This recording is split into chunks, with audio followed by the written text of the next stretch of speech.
Hey everyone, welcome back to some new r/tales from the call center. I hope you had a great day. The first story is called No Information for You. My college university was so large they couldn't handle answering their own phone calls, so they opened a student-run call center. Everyone that worked there was a student, including me. All major departments sent their calls to the call center. This way, the actual departments didn't need to answer stupid questions like whether an admission decision has been made, if your grades were posted yet, if your roommates were yet assigned, or what your financial aid package was. We were given access to every student file in order to answer calls for them. We could tell you anything you wanted to know by pulling up your file. Of course, there were very clear limits on what information we could provide and what we could not. There are a few federal laws in place too that prevented release of certain information. However, every once in a while, someone thought the rules and laws didn't apply to them. There was this one student we all knew about. None of us had met him, but his mother would call at least once a week looking for his information.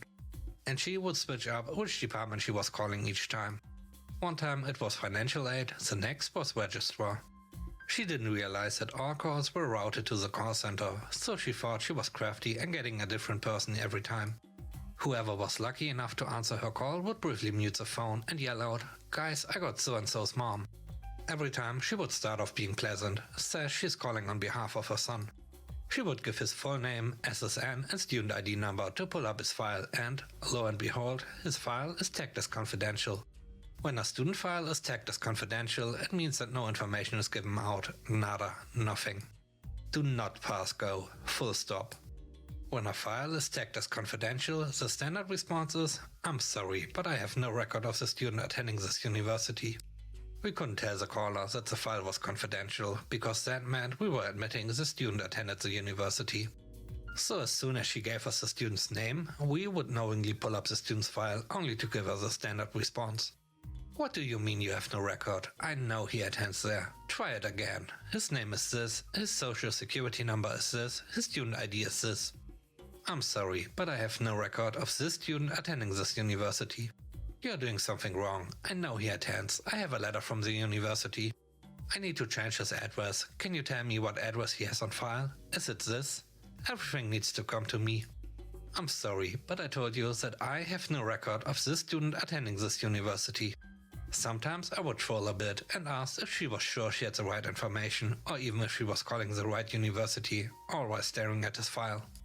She would often ask for his on-campus address to send him whatever, or his dorm phone number to call him to make sure he was alright. He hadn't called her in a while. Nope and nope. When she realized she wasn't getting anywhere, she would start screeching. Once this happened, I would say, "I'm sorry, but I will not be spoken to in that manner. I must ask that you call back after you've had a chance to calm down, so that we may have a productive conversation. Alternatively, if you believe there is an issue, you can submit a request in writing or come into the office. The information is available on our website. Thank you for calling and have a great day." This was a weekly occurrence that almost always ended up in a hang-up. She eventually found out that her son had made his student file confidential. So when she would call, she would start off by saying that she knew he made his file confidential, but she was allowed to speak on his behalf. Nope, that's not how it works. One summer day, I answered a call, and it was his son. He gave me his information, and because his file is confidential, I gave him the standard response of, "I'm sorry, but I have no record of this student attending this university." He tried to beg and plead for information. He tried providing information that only the student would know to prove it's him. Basically, he tried everything to get information.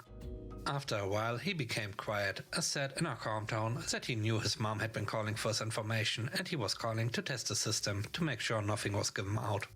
Of course, I could not confirm or deny any of this, but I just listened. He said that once she found out what university he was attending, she tried to get his admission withdrawn. When that didn't work, she tried to mess up his financial aid. All in order to prevent him from attending the university. At some point, he removed her from all his information, ceased contact and blocked all his records.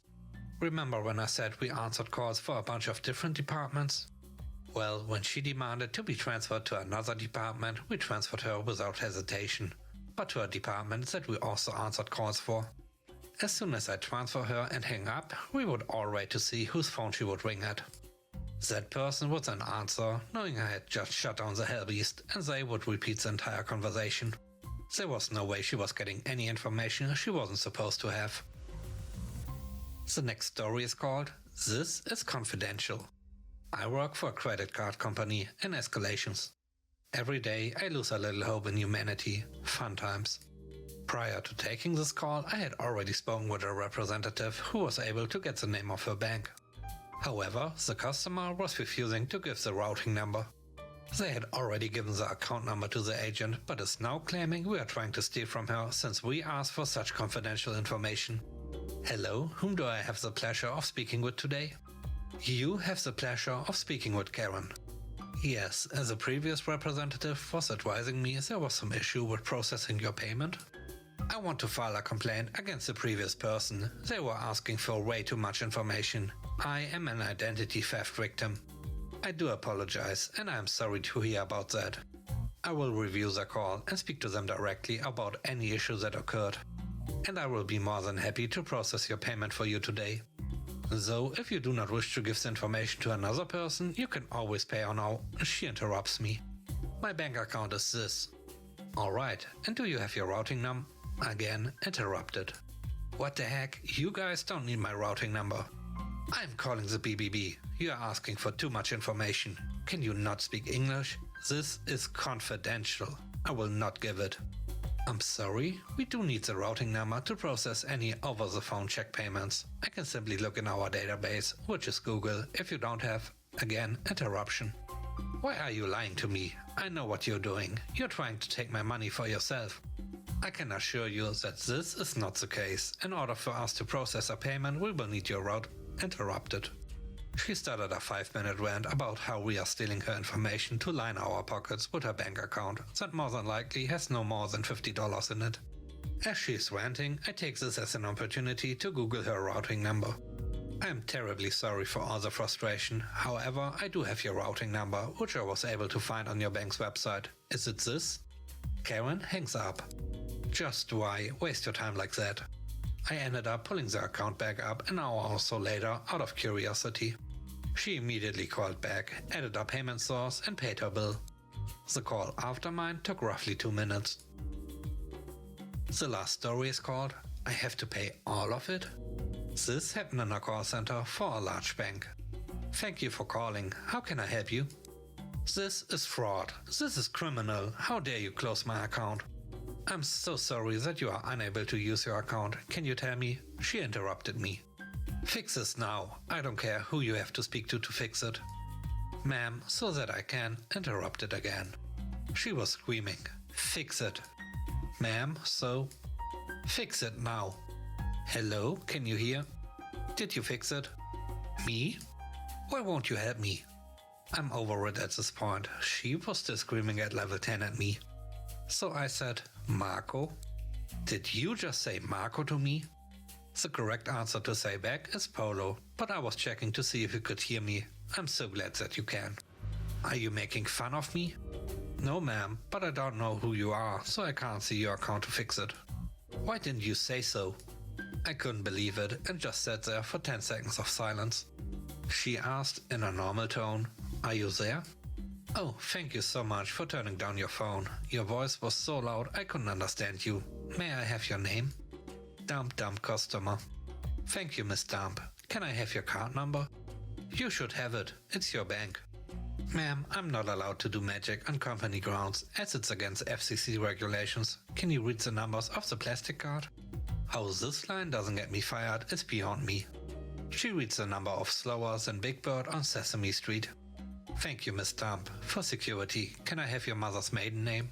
Why the duck would I give you that? You are going to steal my information? As I said, ma'am, magic is not allowed on company grounds, so your information is safe, which is why we ask questions. Dumber. Thank you. It looks like your account was closed because we haven't received a minimum payment in 3 months. Once she starts interrupting me again. Yes, I have. I sent money. Turn it back on. Miss Dump, I see that your minimum payment is $260 and we have gotten payments of $20, which is well below the minimum.